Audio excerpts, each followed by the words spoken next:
Ноќеска биле оштетени цевки на доводот за кислород во Тетовската клиничка болница, кои за среќа го снабдувале новиот објект каде немало пациенти. Случајот утрово е пријавен во СВР Тетово, каде информираат дека со употреба на физичка сила биле оштетени две бакарни цевки. Едната цевка за компромитиран воздух била скината, а втората за азотен оксидол била свиткана. Увидот кој бил направен на местото треба да помогне во расчистување на случајот.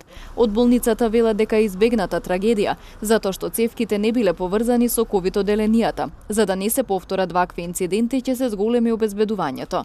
Замислите тоа да беше некое оштетување на големиот, на главниот овој цев, тоа ќе беше на вистина катастрофа, што не би сакали тоа да предвидим што би направиле ние во тие моменти. Вистина сме многу разочарани, би рекол, кој би може тоа да го направи. Замислите 120 души се овде, пациенти, некои татковци, синови, не знам што. Тоа е навистина за жал.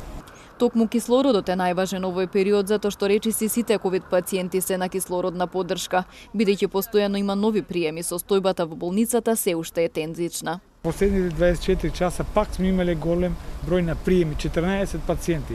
Додека хоспитализирани имаме 120 пациенти.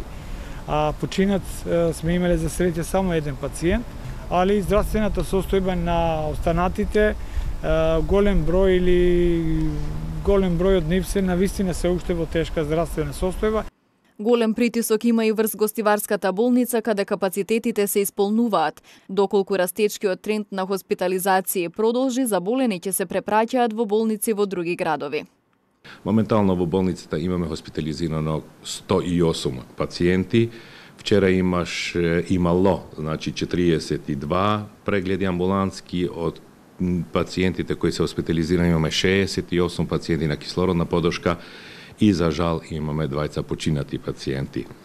Ситуацијата сепак не може да се каже дека е добра и дека е поспирувачка. Ќе видиме во наредните дни какви ќе бидат и податоците од направените тестови.